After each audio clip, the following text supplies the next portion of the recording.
1972 సంవత్సరంలో Nolan price అనే వ్యక్తి వాషింగ్టన్ లోని ఒక విలేజ్ లో రోడ్డుపై వెళ్తుండగా రోడ్డుపై పడి ఉన్న ఒక పెద్ద సంచిని అతడి కారు ఢీకొట్టి ఆగిపోతుంది.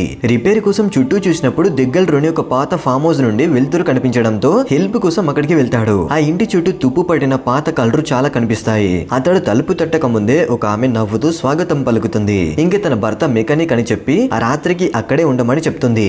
అయితే ఆ ఇల్లు చాలా అపరిశుభ్రంగా చల్లగా ఉంటుంది.